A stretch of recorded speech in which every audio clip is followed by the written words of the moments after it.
RTI कार्यकर्ता संघ के द्वारा आरटीआई दिवस के 18वें स्थापना दिवस के अवसर पर उपस्थित माननीय जवाहरलाल शर्मा जी, हमारे आरटीआई कार्यकर्ता संघ के उपाध्यक्ष श्रीमती प्रभु घोष जी, आरटीआई कार्यकर्ता संघ के महासचिव श्री कृतिवास मंडल जी, आरटीआई कार्यकर्ता संघ के उपाध्यक्ष मुश्ताक अहमद जी जरूरी काम से रांची चले गए। हमारे आज के अतिथि जीबी भास्कर जी, कमलेश पांडे जी, हमारे आरटीआई कार्यकर्ता के सक्रिय कार्यकर्ता दिनेश कर्मकार जी, ऋषिंदु केसरी, राजू बेसरा जी, और हमारे नौजवान सैनिक, उनको तो हम नौजवान ही बोलते हैं, इस उम्र में बोला जाता है ना, युवा होने के लिए उम्र नहीं, उसका जज्बा होना चाहिए, ये है ना। और तमाम उपस्थित आरटीआई कार्यकर्ता गण, आपको आरटीआई कार्यकर्ता संघ की ओर से, मेरी ओर से आप सबों को साधुवाद स्वागत है। मैं विशेषकर सदन ठाकुर जी, मुश्ताक अहमद जी और कृतिवास मंडल जी को विशेष रूप से मैं उनका आभार हूँ, क्योंकि इस कार्यक्रम को करने में उनकी अहम भूमिका रही। और मैं चूंकि बाहर था, कल ही आया हूँ, इसलिए ये जो कार्यक्रम हुआ उनके, इन लोगों के देखरेख में, इनके प्रयास से हुआ है। और विशेषकर आज का जो दिन है, हम लोगों ने शुरुआत 2005 से ही किया था। मैं ज़्यादा अपने बारे में क्या बताऊं, एक बात मेरी उपलब्धि में इतना ही है कि मैं शायद पूर्वी सिंहभूम का एक ऐसा आरटीआई कार्यकर्ता था जो पूर्वी सिंहभूम में पहली बार यहाँ के सीओ को आयोग के द्वारा पहली बार पेनल्टी करवाया था, 25,000 रुपये का दंड दिलवाया था। और आज वो हाईकोर्ट में उस दंड के लिए हाईकोर्ट में उन्होंने केस फाइल किया, अपील फाइल किया है, जहां आज पेंडिंग है। ये है, जब शुरुआत में 2005 में आरटीआई हुआ तो हमने ये शुरुआत किया था और उनको 2010-11 में जो है आयोग के द्वारा पनिशमेंट किया गया। आज भी पनिशमेंट हेल्ड है और अपील जो है हाईकोर्ट में पेंडिंग है, ये है। और तमाम कार्यकर्ता हम लोग, ये कृतिवास मंडल जी वगैरह, हम लोग बोले कि नहीं, आरटीआई कार्यकर्ता को सशक्त होना होगा, और हम लोगों ने ये शुरुआत की आरटीआई कार्यकर्ता संघ। और आप लोग सब जुड़ते गए। बहुत सारे ऐसे साथी हैं जो अभी नहीं आए हैं, नहीं आ पाए आज किसी कारणवश। बहुत जगह पे, अलग अलग जगहों में लोग अपने अपने ढंग से भी आरटीआई दिवस मना रहे हैं, ये बात है। मेरा कहना है कि सूचना का अधिकार के बारे में 2-3 मौलिक बातें हम लोग को जाननी चाहिए। ऐसे जो इधर बैठे हैं जानते हैं, उधर बैठे हैं कुछ नहीं जानते हैं, कुछ सब जानते हैं, है ना। सूचना का अधिकार है क्या? देखिए, इसको जानने के लिए हमको भारत का संविधान में भी जाना पड़ेगा। भारतीय संविधान के अनुच्छेद 19 में यह स्पष्ट लिखा है, फ्रीडम ऑफ स्पीच, माने बोलने का अधिकार, बोलने का स्वतंत्रता, बोलने की स्वतंत्रता का अधिकार एकदम। और उसी 19A को देखते हुए ये आरटीआई एक्ट भी बना है, राइट टू इंफॉर्मेशन एक्ट। ये इसलिए बना है, ये पूरे दुनिया में भी पहले ही बन चुका था। इसको मौलिक अधिकार का सुप्रीम कोर्ट ने भी इसको एक मौलिक अधिकार माना है कि हमको जन सूचना अधिकार जो है मौलिक अधिकार है। डेमोक्रेसी में, प्रजातंत्र में पारदर्शिता का अपना अलग महत्व है। और पूरे जो डेमोक्रेसी में जो ऑफिसर्स हैं, जो एजेंसीज हैं, जो गवर्नमेंट है, सरकार के जो एजेंसीज हैं, उनकी अकाउंटेबिलिटी है, उनका उत्तरदायित्व है कि वो जनता का काम करें। अगर वो जनता का काम नहीं करते हैं तो जनता को यह अधिकार है कि आप क्यों ये काम नहीं करते हैं, ये जनता को पूछने का अधिकार है और यही अधिकार से ये आरटीआई एक्ट बना। ये चीज समझने का। देखिए, जिस रोज हमको लगेगा कि कम से कम हर एक कार्यकर्ता, भारत का हर एक नागरिक आरटीआई लगाना शुरू कर दे, तो हमको लगता है कि ऐसी संविधान की और जरूरत नहीं रहेगी। और जिस रोज प्रशासन ये काम करने की सूचना मांगा आवेदन और उन्होंने सूचना पारदर्शी के साथ सूचना दे दिया, तो ये आरटीआई की जरूरत नहीं। लेकिन कहीं ना कहीं जब भी आप सूचना आवेदन मांगते हैं, सूचना आवेदन के साथ सूचना मांगते हैं और सरकारी अफसर, सरकारी पदाधिकारी सूचना देने में आनाकानी करते हैं, समय पर सूचना नहीं देते हैं, तो कहीं ना कहीं उसमें गड़बड़ झाला है, कहीं ना कहीं वो किसी बात को छुपा रहा है। और ये जज्बा होनी चाहिए हम लोगों में कि उस छुपी हुई बात को हम लोग निकालें। देखिए, यही है आरटीआई का कुछ इंपॉर्टेंट, आरटीआई एक्ट में कुछ अनुच्छेद है, कुछ धारा है जो बहुत इंपॉर्टेंट है। एक तो यह है कि आरटीआई का सेक्शन 4 में यह स्पष्ट रूप से लिखा है कि सरकार का उत्तरदायित्व है कि वो रिकॉर्ड को मेंटेन करे और जनता को बताए कि वो क्या काम कर रहा है, क्या नहीं कर रहा है। बशर्ते उसमें कुछ 8J में है कि हमारा, जैसे मान लीजिए कोई इंटरनल मैटर है जिसको नहीं दिया जा सकता है, जो राष्ट्र की सुरक्षा का मामला है, नहीं दिया जा सकता है। और हमको नहीं लगता है कि डीसी, एसपी और ये बीडीओ, सीओ के यहाँ कोई राष्ट्र का सुरक्षा का मामला बनता है। हो सकता है होम सेक्रेटरी से बनता है, कहीं सेंट्रल होम सेक्रेटरी, ये हो सकता है, ये है। उसके बाद एवं हम लोग एकदम सेक्शन 3 और सेक्शन 5 में आरटीआई मांग सकते हैं। उसमें सेक्शन 5 इसलिए भी डाला गया है कि मान लीजिए आप सेक्शन 3 में आरटीआई मांग दिए किसी ऑफिसर के पास और उसके पास वो नहीं है, उसके विभाग का नहीं है, तो वो आपको आवेदन लौटाएगा नहीं, वो संबंधित विभाग को धारा 5 के तहत वो फॉरवर्ड कर देगा कि इस धारा के तहत उसको आरटीआई दीजिए और उसकी सूचना की कॉपी आपकी देगी।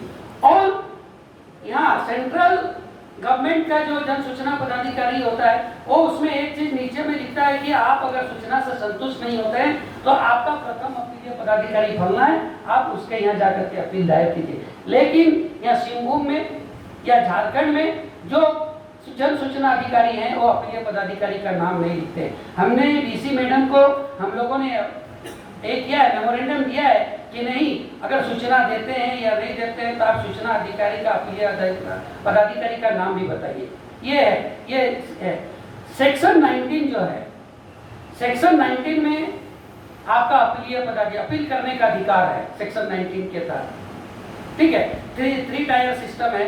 आप सूचना आवेदन करते हैं जन सूचना पदाधिकारी को, वो अगर नहीं देता है तो 30 दिन के अंदर उसको सूचना देना है। अगर नहीं देता है तो 30 दिन के बाद 60 दिन के अंदर आप प्रथम अपीलीय पदाधिकारी के यहाँ अपील करेंगे।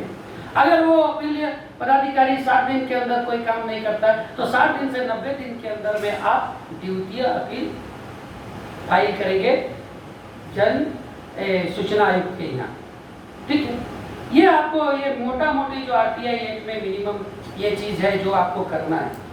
और एकदम सिंपल आवेदन देना है, कोई जरूरी नहीं कि आपको उसका फॉर्मेट में आवेदन है, एकदम सिंपल आवेदन सेक्शन 7 में दिया हुआ है। अगर सिंपल आवेदन देना है, फलना जन सूचना पदाधिकारी, फलना विभाग जो है, उसके बाद जन सूचना अधिकार अधिनियम 2005 के तहत सूचना प्रदान करने के संबंध में एकदम शॉर्ट में आप लिख दीजिए, आपको जो सूचना चाहिए अपना डिटेल्स दे दीजिए, फोन नंबर दे दीजिए, कोई दिक्कत नहीं है।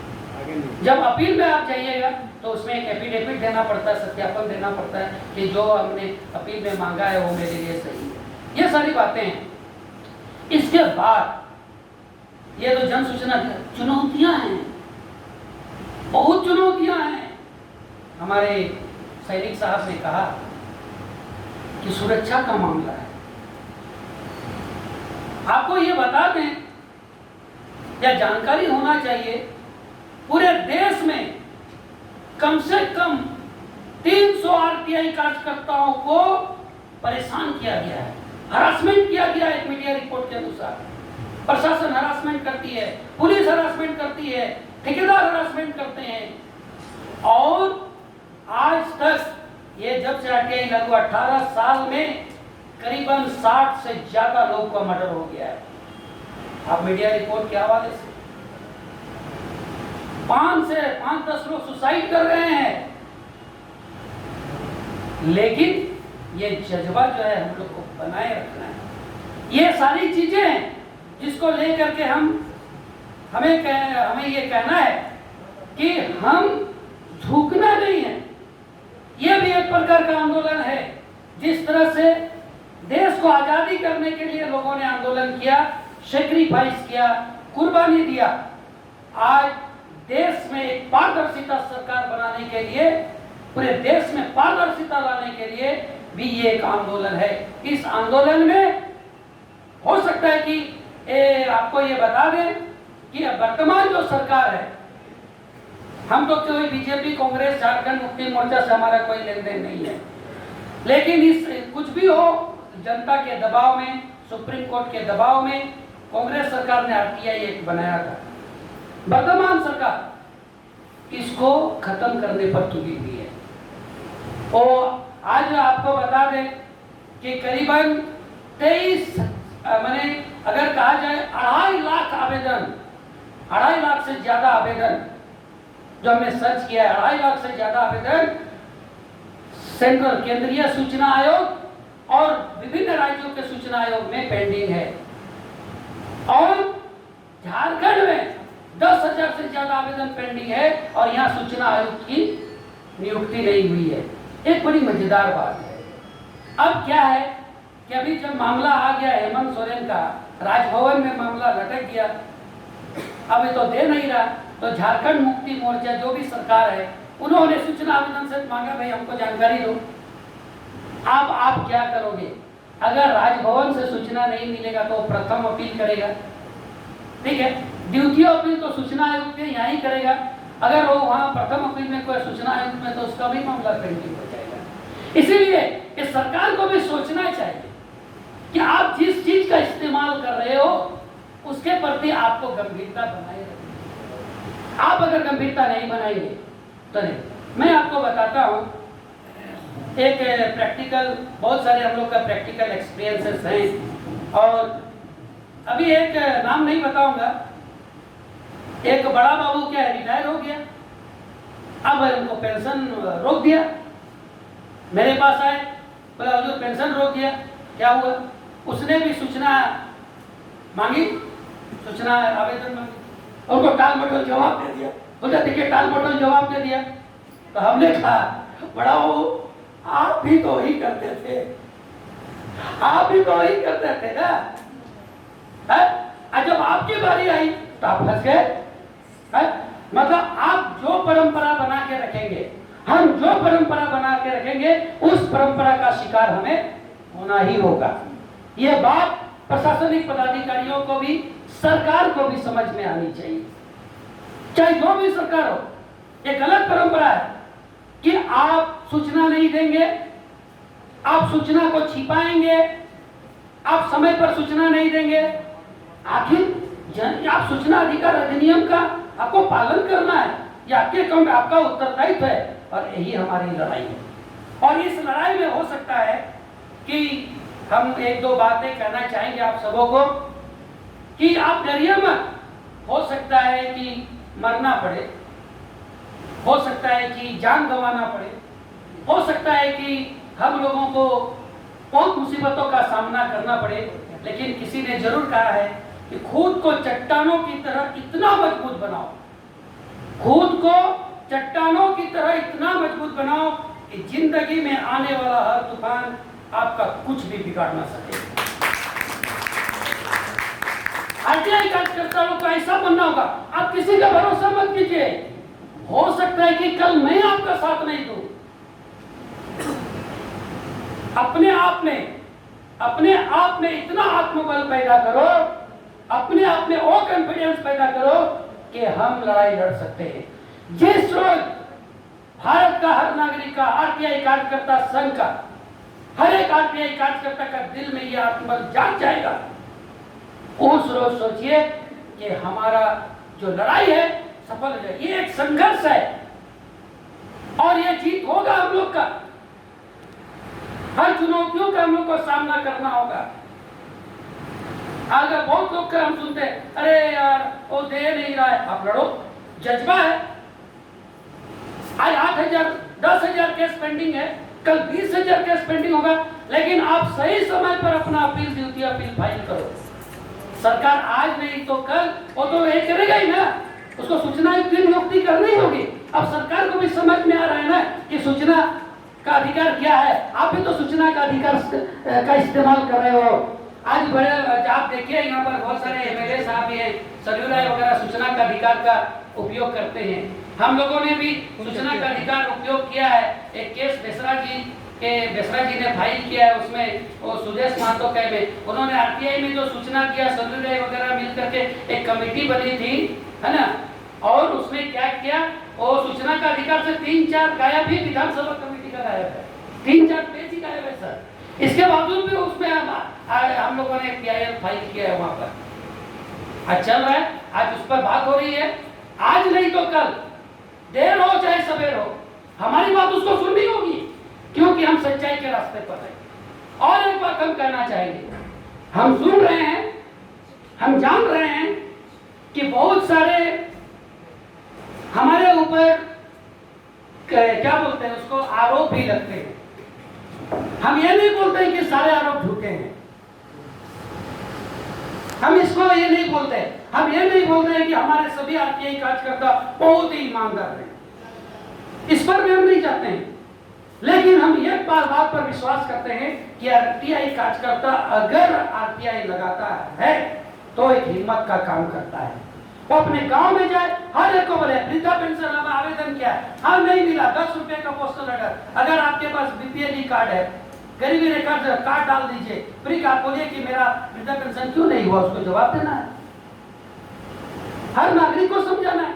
आप कॉलेज के विद्यार्थी हैं, कॉलेज में कोई प्रॉब्लम है, आरटीआई डालिए, कॉलेज में प्रिंसिपल रहते हैं, अपीलीय पदाधिकारी, वहां जन सूचना पदाधिकारी, हर एक विभाग में आपको आरटीआई मांगने से कोई नहीं हो सकता। और ये जो डर है कि हमारा क्या होगा, अरे क्या होगा, लास्ट में मरना तो सबको है, आज हम पहले मर जाएंगे, आप बाद में, होना क्या है, हा? और हम और भी एक चीज है, मेरे पास बहुत सारे ऐसे शिकायत आए थे, तो हमने, मेरा एक मानना है कि बहुत सारे लोगों का कहना है कि पदाधिकारियों का कहना है, सुनते हैं कि आरटीआई लगा करके ना लोग ब्लैकमेल करता है, एसपी को ब्लैकमेल कर देंगे, आप केस कीजिए, जेल भेजिए, आपके पास प्रशासन है, आप वीडियो को ब्लैकमेल कर देंगे, केस कीजिए। अब तो सिंहभूम में भी अभी हम लोग वो फेनोमेना बना रहे हैं कि बहुत जल्द ऐसे पदाधिकारियों पर हम लोग आईपीसी के धारा पर भी केस करने जा रहे हैं जो आरटीआई एक्ट का उल्लंघन कर रहा है, जो समय पर सूचना नहीं दे रहा। और ये हम लोग शुरू करेंगे अभी बहुत जल्द, ये जैसे ही कोर्ट खुलेगा 1-2 केस हम लोग का लग जाएगा। क्या है कि वहां तो कमीशन बंद है, कमिश्नर पर अपील फाइल कर दो, या जो नहीं दे रहा है, क्योंकि किसी भी प्रकार का सूचना प्रदान नहीं करना वो भी तो आप क्राइम कर रहे हो, आप जनता के अधिकार को नहीं दे रहे हो, वो भी तो आप क्राइम कर रहे हो। इसलिए इस पर हम लोग पीछे नहीं हटेंगे। और एक जज्बा होनी चाहिए आप लोगों के, एक जुनून होना चाहिए। तो अंत में मैं यही बात कहूंगा कि आप डरो मत, और युवा तो बिल्कुल न डरे। अरे आप लोग का उम्र में तो हम लोग झारखंड आंदोलन लड़ लिए थे, बताया, हम बताएंगे नहीं, हम लोग आंदोलनकारी भी हैं, है ना। हम लोग एकदम 30 लोग, पुलिस हम लोग के पीछे रहती थी और हम लोग आगे आगे बढ़ते थे, कोई दिक्कत नहीं है। युवाओं को तो डरना ही नहीं है, क्योंकि परिवर्तन जो है युवा ही है। कल ही जेपी आंदोलन का जयप्रकाश जी, देखिए परिवर्तन के लिए सत्ता की जरूरत नहीं होती, हम एमएलए बनेंगे, हम एमपी बनेंगे तभी परिवर्तन करेंगे, यह जरूरी नहीं है। परिवर्तन के लिए विचार का होना जरूरी है, और परिवर्तन के लिए कल करेंगे वाला बात नहीं होता, परिवर्तन के लिए आज और अभी से शुरू करेंगे वाला बात होता है। आपको कोई भी व्यक्ति अरे कल करेंगे, कल नहीं, आज करेंगे, आज नहीं, अभी से शुरुआत करेंगे। ये प्रण लेना होगा कि हम लोग अभी से शुरुआत करें, ताकि हम पूरे समाज में परिवर्तन ला सकते हैं। और आपको एक बात कहूंगा, जीत के खातिर जुनून चाहिए, जीत के खातिर जुनून चाहिए, जिसमें उबाल हो ऐसा खून चाहिए, जिसमें उबाल हो ऐसा खून चाहिए। ये आसमान भी आएगा जमीन पर, बस इरादों में जीत की गूंज चाहिए। आपके इरादे बहुत मजबूत हैं। हम आपसे आशा करते हैं कि ये आरटीआई अधिकार को सिर्फ कानून नहीं, एक आंदोलन बनाएंगे। इन्हीं शब्दों के साथ मेरा सबको जोहार। जय हिंद, जय भारत।